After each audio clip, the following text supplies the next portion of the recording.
Hello everyone, welcome back to my channel. Today's video is a detailed video about the test format of IELTS examination and some important test tips for the examination. So do watch this video till the last for some helpful examination tips. So let's get started. Let's start with the listening test. Listening test approximately lasts for 30 minutes plus 10 minutes transfer time. There are total 40 questions. A variety of question types are chosen from multiple choice, matching, plan, map, diagram labeling, form completion, note completion, table completion, flowchart completion, summary completion, sentence completion, and short answer questions. There are 4 sections. Section 1 is a conversation between two people set in an everyday social context. For example, a conversation in an accommodation agency. Section 2 is a monologue set in an everyday social context. Example, a speech about local facilities or a talk about the arrangements for meals during a conference. Section 3 is a conversation between up to 4 people set in an educational or training context. For example, a university tutor and a student discussing an assignment or a group of students planning a research project. Section 4 is a monologue on an academic subject. For example, a university lecture. Each section is heard once only. A variety of voices and native speaker accents are used. A wide range of listening skills are accessed in the listening test, like understanding of main ideas, understanding of specific factual information, recognizing opinions, attitudes, and purpose of a speaker, following the development of an argument. Each correct answer receives 1 mark. Scores out of 40 are converted to the IELTS 9-band scale. Scores are reported in whole and half bands, as I told you earlier in my previous video. Now, let's go to the reading test. The reading test lasts for 60 minutes with no extra transfer time. There are 40 questions. A variety of question types are chosen, like multiple choice, identifying information, true, false, or not given, identifying a writer's views or claims, yes, no, or not given, matching information, matching headings, matching features, matching sentence endings, sentence completion, summary completion, note completion, table completion, flowchart completion, diagram label completion, and short answer questions. The test is usually divided into 3 parts. First, let's talk about the academic reading. In academic reading, each section contains one long text. Texts are authentic and are taken from books, journals, magazines, and newspapers. They have been written for a non-specialist audience and are on academic topics of general interest. Texts are appropriate to and accessible to test takers entering undergraduate or postgraduate courses or seeking professional registration. Texts range from the descriptive and factual to the discursive and analytical. Texts may contain non-verbal materials such as diagrams, graphs, or illustrations. If texts contain technical terms, then a simple glossary is provided. Now, let's talk about the general training reading. In general training reading, section 1 contains 2 or 3 short factual texts, one of which may be composite, that is, consisting of 6 to 8 short texts related to by topic. Example, hotel advertisements. Topics are relevant to everyday life in an English-speaking country. Section 2 contains 2 short factual texts focusing on work-related issues. Example, applying for jobs, company policies, pay and conditions, workplace facilities, staff development and training.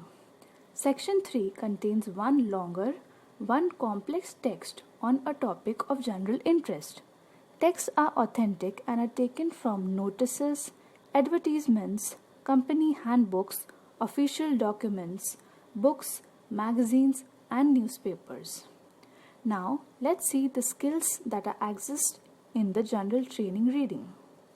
A wide range of reading skills are accessed, including reading of gist, reading for main ideas, reading for details, understanding interferences and implied meaning, recognizing writers' opinions, attitudes, and purpose, following the development of an argument. Each correct answer receives 1 mark. Scores out of 40 are converted to the IELTS 9-band scale. Scores are reported in whole and half bands. Now, let's move to the writing section. Writing test lasts for 60 minutes. There are 2 tasks. You are required to write at least 150 words for task 1 and at least 250 words for task 2. Let's have a look on the academic writing test. In task 1, you are presented with a graph, table, chart, or diagram and are asked to describe, summarize, or explain the information in your own words. You may be asked to describe and explain data. Describe the stages of a process, how something works, or describe an object or event. In task 2, you're asked to write an essay in response to a point of view, argument, or problem. The issues raised are of general interest to, suitable for, and easily understood by test takers entering graduate or postgraduate studies or seeking professional registration. Responses to task 1 and task 2 should be written in an academic, semi-formal, neutral style. In task 1, depending on the task type, you are accessed on your ability to organize, present, and possibly compare data, to describe the stages of a process or procedure, to describe an object or event or sequence of events, or to explain how something works. In task 2, depending on the task type, you are accessed on your ability to present a solution to a problem, to present and justify an opinion, to compare and contrast evidence, opinions, and implications, or to evaluate and challenge ideas, evidence, or an argument. Now, let's see the general training writing test. In task 1, you are presented with a situation and are asked to write a letter requesting information or explaining the situation. The letter may be personal or semi-formal, neutral in style. In task 2, you are asked to write an essay in response to a point of view, argument, or problem. The essay can be slightly more personal in style than the academic writing task 2 essay. The topics here are of general interest. In task 1, depending on the task type, you are accessed on your ability to engage in personal correspondence in order to elicit and provide general factual information, express needs, wants, likes and dislikes, or express opinions, views, complaints, etc. In task 2, you are accessed on your ability to provide general factual information, to outline a problem and present a solution, to present and possibly justify an opinion, to evaluate and challenge ideas or evidence or an argument. In both tasks, you are accessed on your ability to write a response which is appropriate in terms of context, the organization of ideas, and the accuracy and range of vocabulary and grammar. You are accessed on your performance on each task by certified IELTS examiners according to the IELTS writing test assessment criteria. Task 2 contributes twice as much as Task 1 to the writing score. Scores are reported in whole and half bands. Now, lastly, let's talk about the speaking test. The speaking test usually lasts for 11 to 14 minutes. There are 3 parts. Part 1 is the introduction and interview for 4 to 5 minutes. The examiner introduces himself or herself and asks you to introduce yourself and confirm your identity. The examiner asks you general questions on familiar topics, for example, home, family, work, studies, and interests. Part 2 is the individual long turn, which usually lasts for 3 to 4 minutes. The examiner gives you a task card or a cue card which asks you to talk about a particular topic and which includes topics you can cover in your talk. You are given 1 minute to prepare your talk and are given a pencil and paper to make notes. You talk for 1 to 2 minutes on the topic. The examiner may then ask you 1 or 2 questions on the same topic. Part 3 is a two-way discussion which usually lasts for 4 to 5 minutes.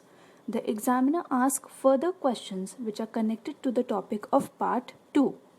These questions give you an opportunity to discuss more abstract issues and ideas.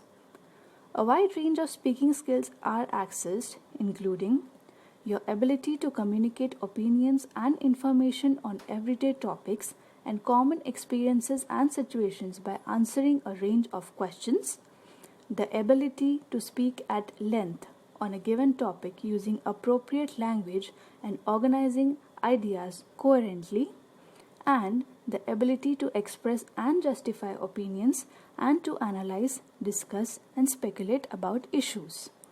You are assessed on your performance throughout the test by certified IELTS examiner according to the IELTS speaking test assessment criteria, which is the fluency, coherence, lexical resource, grammatical range, accuracy, and pronunciation. Now, this was about the 4 sections of the IELTS test. Now, let's discuss some of the important test tips. Let's start with the listening section. Each recording in the listening test is heard once only. You will be given time to read through the questions before you listen. As you listen, write your answers on the question paper. At the end of the test, you will have 10 minutes to transfer your answers to the answer sheet. It is essential that you transfer your answers to the answer sheet as nothing you write on the question paper will be marked. You must write your answers in pencil only. Now, let's talk about the reading section. You may write your answers directly on the answer sheet, or you may write them on the question paper and transfer them to the answer sheet before the end of the test. You will not be given extra time to transfer answers at the end of the test. Nothing you write on the question paper will be marked. You must write your answers in pencil only. And let's talk about the writing section. You may write your answers in pencil or pen. Pay attention to the number of words required for each task. You will lose marks if you do not write at least 150 words for task 1 and at least 250 words for task 2. You should spend approximately 20 minutes on task 1 and approximately 40 minutes on task 2. You must write your answers in full. Answers written in note form or in bullet points will lose marks. Pay attention to spelling, grammar, and punctuation. You will lose marks for mistakes. You may write your answers entirely in capitals if you wish. You may make notes on the question paper, but nothing you write on question paper will be marked. So students, in this video, I tried to cover all the important and the basic information about the IELTS test format with some important test tips. If you still have any queries or any doubts regarding this topic, you can feel free to ask in a comment section below or on our Instagram page linked below. Please do like and share this video and don't forget to subscribe to our channel. Thank you.